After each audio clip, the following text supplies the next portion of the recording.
Well, that's it. That's CES 2019, all done and finished. Well, it will be by the end of this video. I'm Nikki Gordon-Bloomfield. I'm Kate Walton-Elliott. And this is our final roundup from CES 2019. So this is the last update you'll get from us on a daily basis. After this point, anything relating to CES 2019 will be individual featured videos for some of the things that we've seen and done and experienced while we've been here in Las Vegas this week for the world's largest consumer electronics show. Kate, it has been a phenomenal week. It has been really awesome. We've seen so much cool technology, lots of future tech. It's really been amazing, and we've packed in loads on our last day. And I want to address something that we've been hearing time and time again from people on the channel, and that is, why don't you go and see this? Or why haven't you covered this? Or, oh my goodness, I can't believe you've not done this. CES is big. You wouldn't believe how impossibly big it is, yes, right? It's really mind-bendingly big. It really is mind-bendingly big. Well done. Hitchhiker for the win. But in all seriousness, it is a massive, massive show. And it's really difficult for us to get around to all of the exhibits that we want to go to. We haven't visited everything we want to see. No, we barely scratched the surface of some of the other convention centers, but it takes 2 hours out of the day if we go and see them. You know, right, because you have to either walk, or you have to get accosted by the police to go on the on the monorail, yeah, or you have to get an Uber driver who can't drop you anywhere useful, so you end up walking with your kit anyway. Right, exactly. And for those who say, well, why don't you take the buses that are provided, they don't like it if you get on with half a studio worth of gear. No, it makes them quite sad. Anyway, that's not why people are watching this show. No. So we hear you, we understand that you want to see all the things that you want to see. We haven't been able to capture some of them, and for that we're sorry, but we are going to try and hook up with some of these companies after the show to cover some of the things we haven't experienced here firsthand. You had the very first appointment of the day, Kate. Tell us about it. I did. We went to go and see Be Secure, and let's say I was skeptical. I think Kate was more than skeptical when it started. The idea behind Be Secure is that it's a company that provides heart-based authentication to give you access to your car. Yeah, they have a system that looks at what your heart rhythm is doing, monitors, well, it can monitor your heart rhythm while you're driving, but it uses that for your identification. And my medical background, I was very, very skeptical because there are lots of circumstances that can change your heart rhythm, even in subtle ways, but also in quite extreme ways. And I wondered how that would affect the system. But it turns out they have a substantial background in medical technology. And actually, they were really well prepared for the questions I went in hoping to sneak at them and, you know, trip them up with.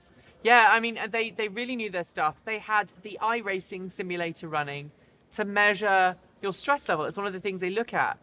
Being able to measure the stress of the driver by using an EKG, effectively, that is taken through a metal ring in the steering wheel of the car. Is that a good way of describing it? Yeah, that is a good way of describing it. It actually uses technology very similar to what is used in the Apple Watch and the Fitbit and things like that. So it not only measures your heart rate, it also measures capacitance and resistance, and it can use that to check whether you're hydrated, whether you're tired, what your level of fatigue is like, and whether you should be taking a break. And it can use that data to inform the system in the car and say, you should be taking a break. You should be resting. I know what a lot of people in the comment section are going to say, but that's not an electric car. Why are you covering it? That's not an electric car. Well, it is part of our remit. Right. Let's put it that way. Cleaner, greener, safer, smarter. And safer and smarter is really important. And this technology is going to be in cars. It's going to be in cars by the end of this year. Premium European brands, no less. So not talking just Chinese companies. We're talking mainstream Western automakers are super into this tech. Yeah, it not only does it provide theoretically more secure identification, which reduces the risk of your car going walkies, but also it provides what is becoming a real market for automakers, which is the added value services afterwards. Really impressive, really impressive. Yeah. And I got to play on the iRacing simulator, so I'm even happier.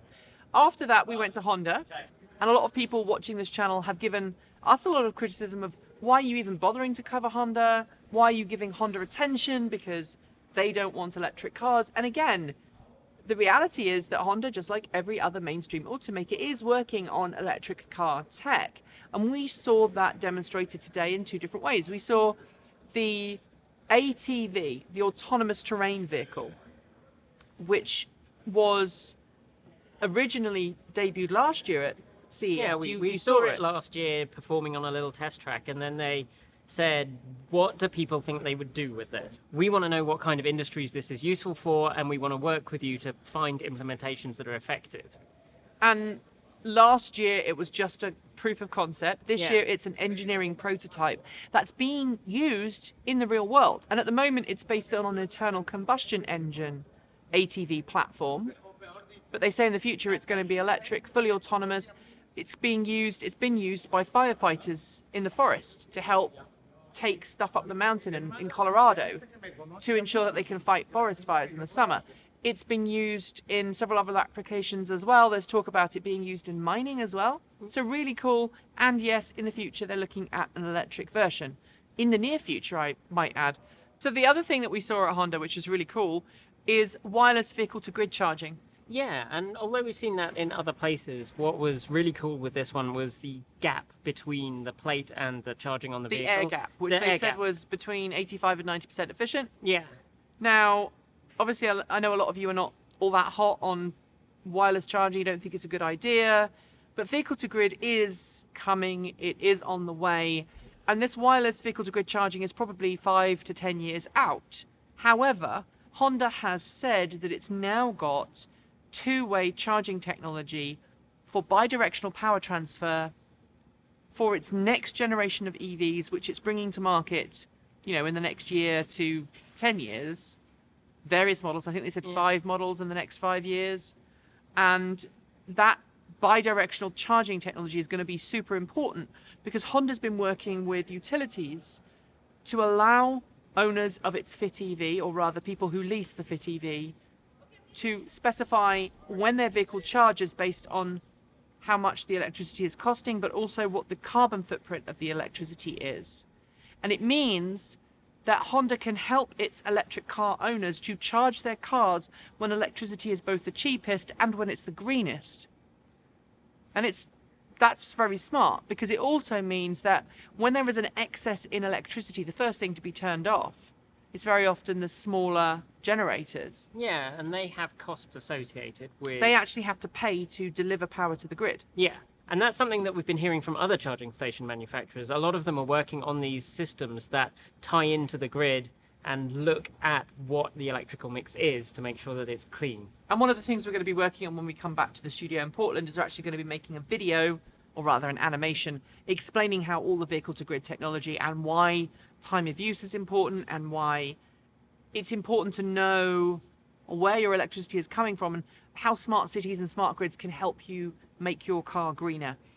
After that, we went to see Mercedes-Benz and the EQC. So what's really interesting about this is that Mercedes-Benz is not bringing the EQC to any other auto shows this year because Mercedes-Benz isn't doing any auto shows, which is crazy. It is crazy. It's a mainstream premium brand and it's not making any auto show appearances. No.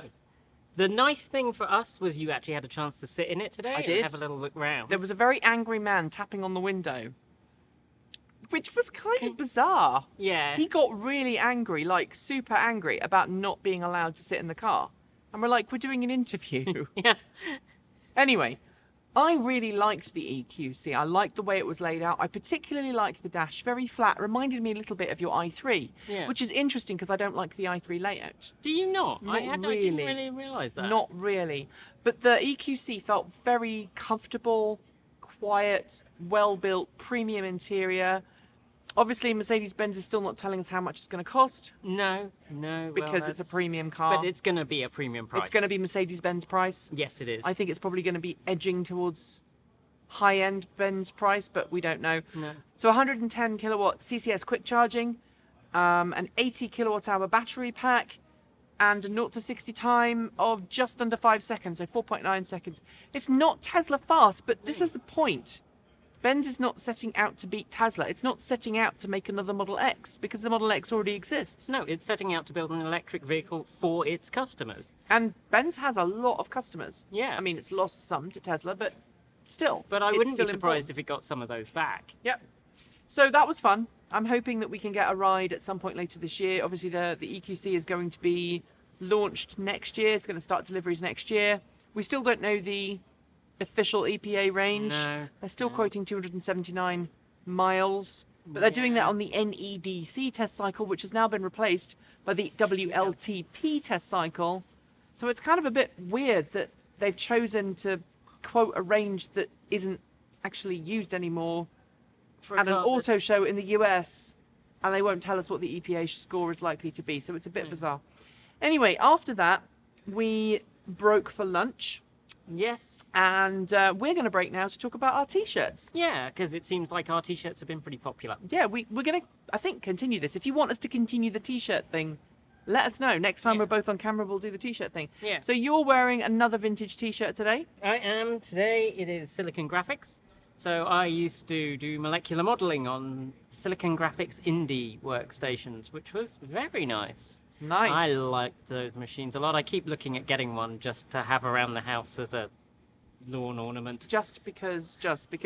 I am wearing a t-shirt that I got off a particular site or other. I can't remember. I'm really bad. I will put the link to the artist in the description below. And it's a crossover between The Little Mermaid and Doctor Who, the new Doctor, who is great. I love the new Doctor. She is fabulous. And she's holding like a little tiny TARDIS, which is... I love it. Oh, I'm a real fan of the new Doctor Who. It's what we needed.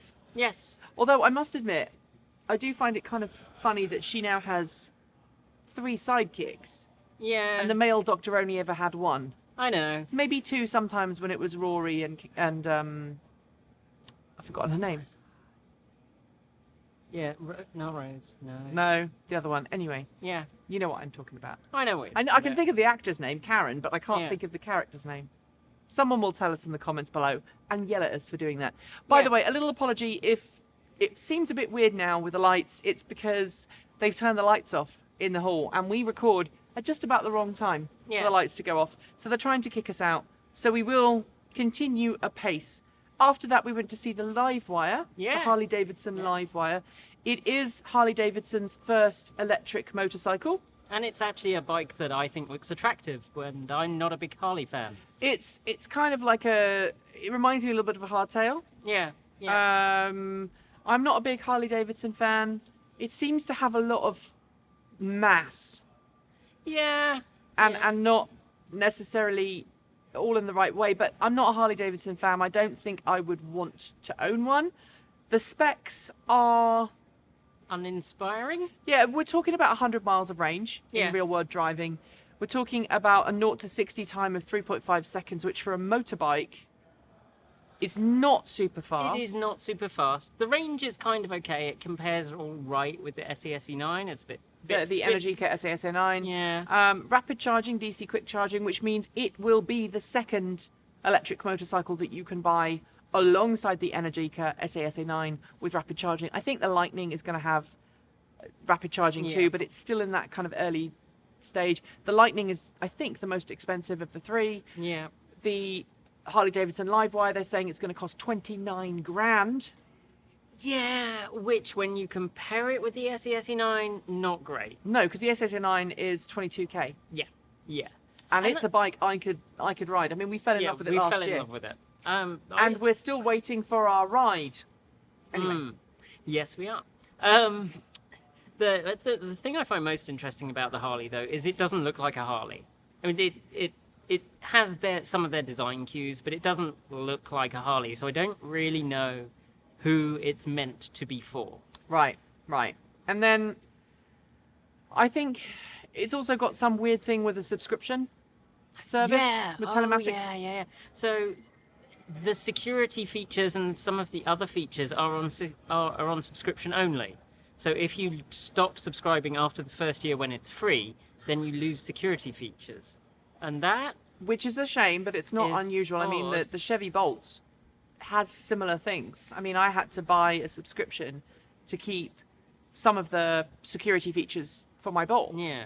I also decided to buy into a data plan so I could have Wi-Fi in the car, Yeah. which is what we were using today when we did the Take 2 live stream, and as we got closer to Yeah.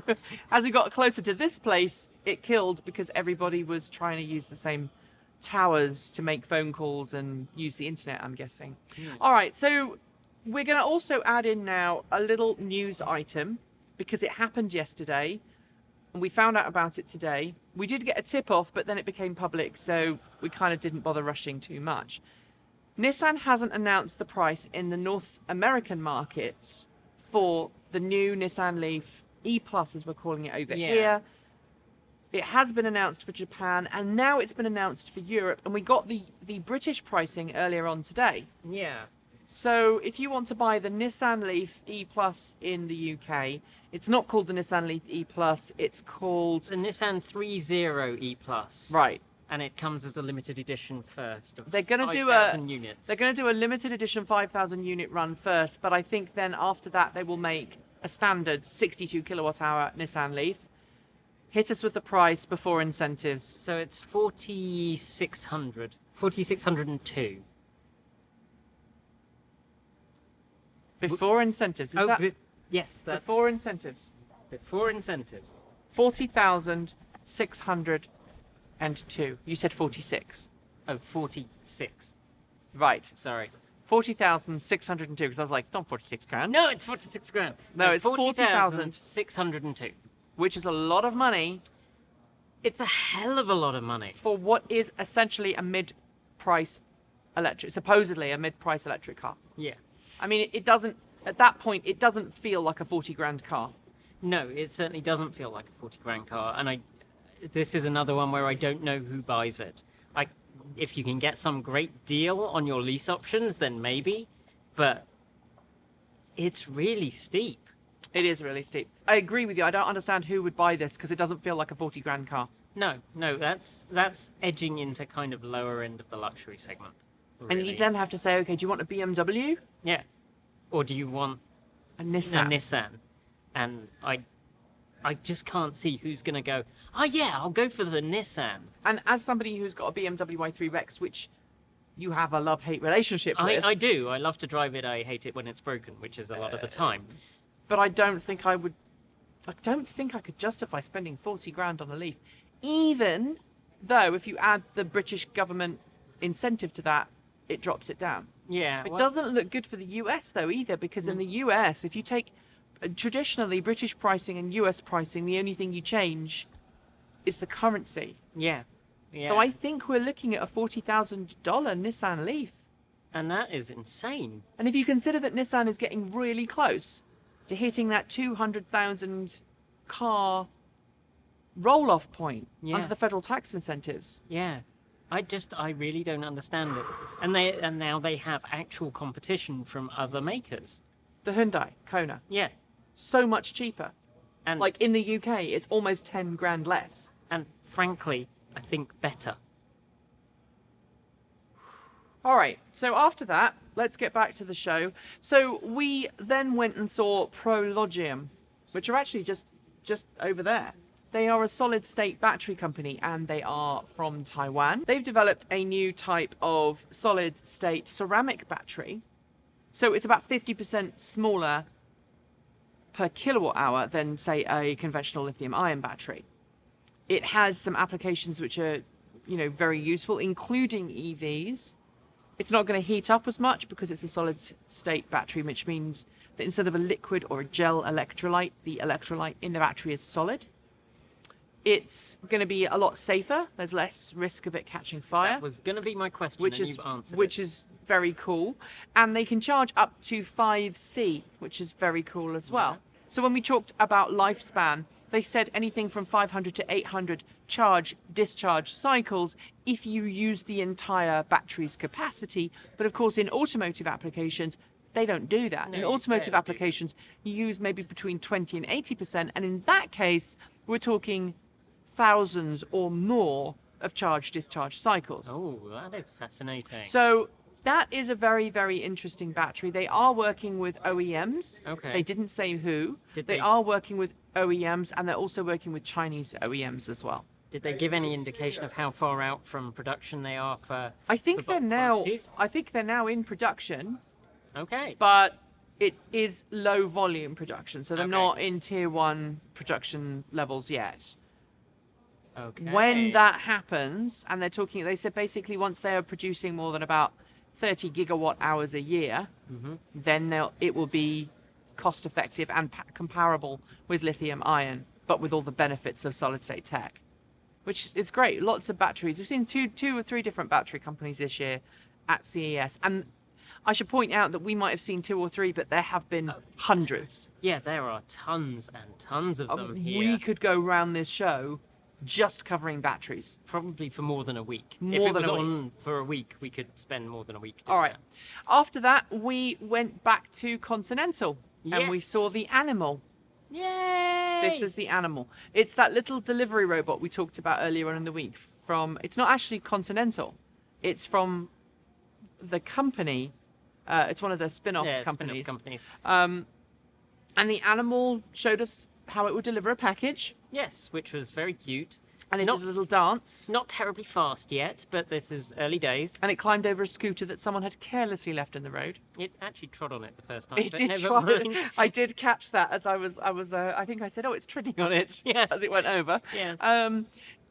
But it's true. I mean, e-scooters get left everywhere in Portland. I mean, not anymore because they're no longer legal. But when they were running a trial program, they were everywhere. Yeah, they were. I visited and they were scattered in hedges and I up on the quite liked roadside. e-scooters. Yeah, I was a bit suspect. I took Erin out on one. I think in her second week on the job.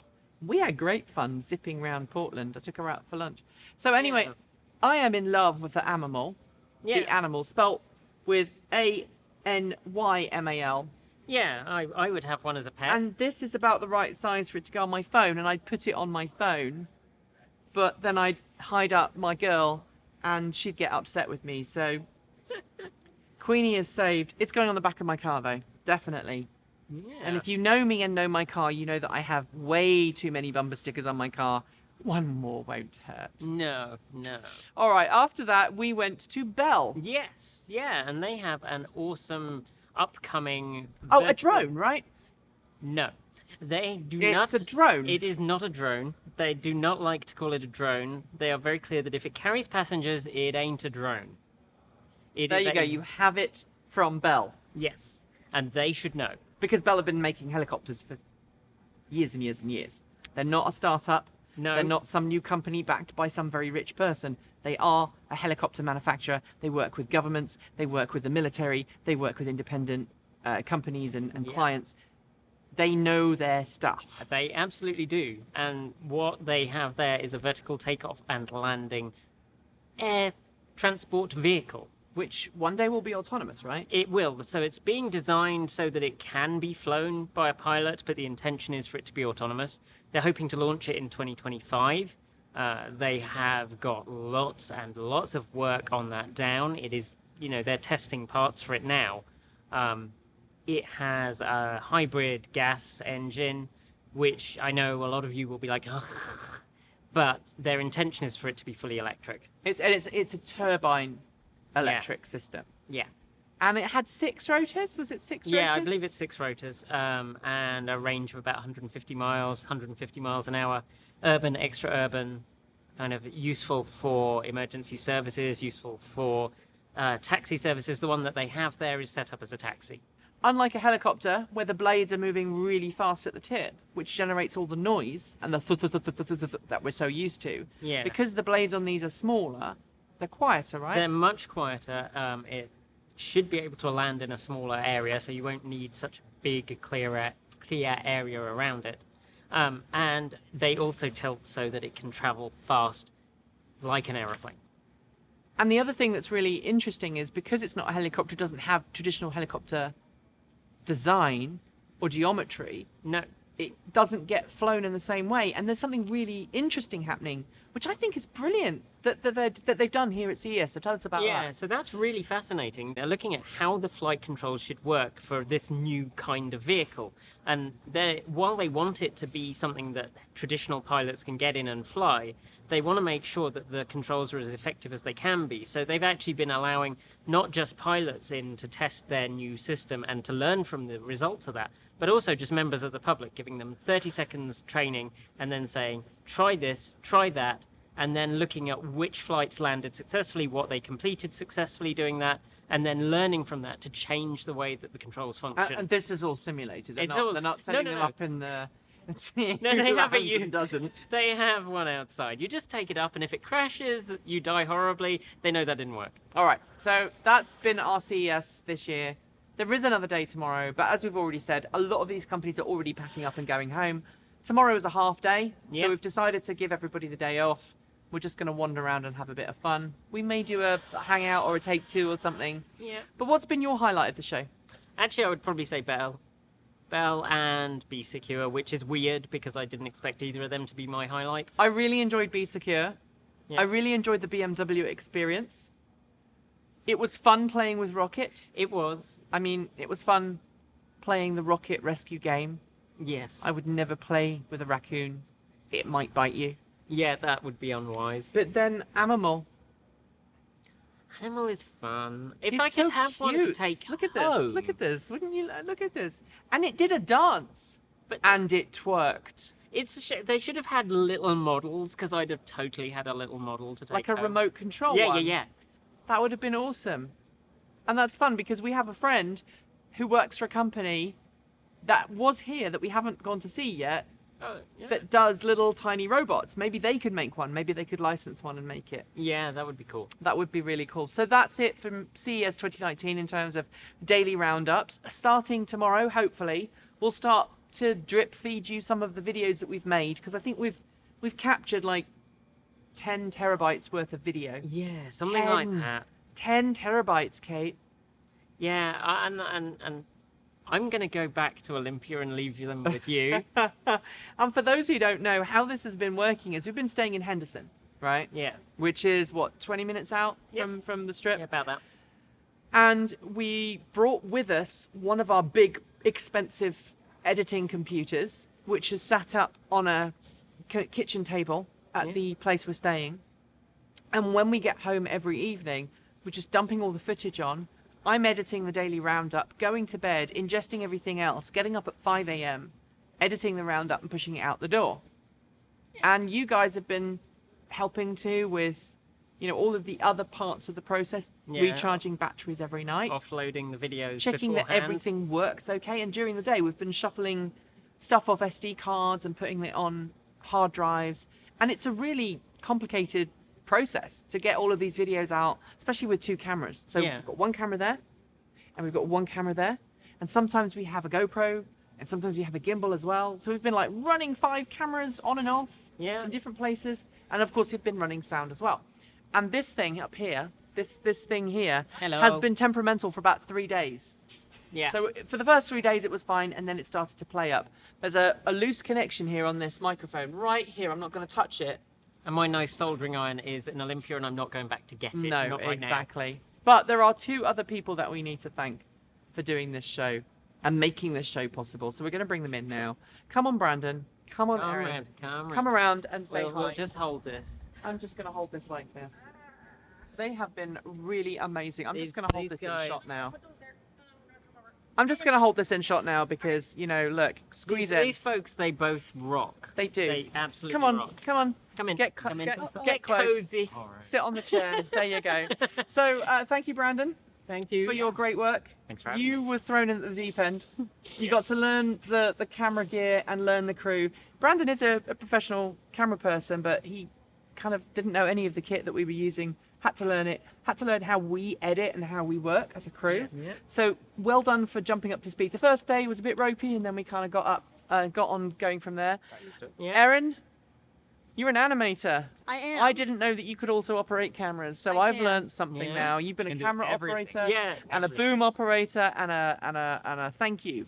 Yeah, And Erin a- could and almost a be here by admin. herself. Yeah, next year it's just you. Yeah. I didn't agree to that. Oh, okay. Well, we'll have to have some contract negotiations. So that's it from Vegas. Thanks everyone for joining us. Don't forget you can like, comment, and subscribe. Subscribe. So that's it from Vegas. Don't forget to like, comment, and subscribe. All right, keep going. Go on, keep going. I'm done now. I hope you're not serious. No, I'm serious. Oh, so- Oh, It's your turn. okay. You've heard it enough all week. All right. And everyone wants to see what you're like on camera. Okay. That's it for tonight. Just. Oh! That's it for tonight. Thank you. Don't forget to like, comment, subscribe, and of course, don't forget to click that bell just to get notifications when a new video is posted, especially since we'll have new CES videos coming up in the next few weeks. You know, what else? What else, Nikki? Patreon. Patreon, Yeah, yeah. go Ko-fi. to Kofi, yeah. Kofi. And shirts that I made. Yeah. I made those shirts. She did those. She She did made those. those. She made those. And there will be more. And that's about it. So as always, thanks for joining us, and don't forget, keep evolving.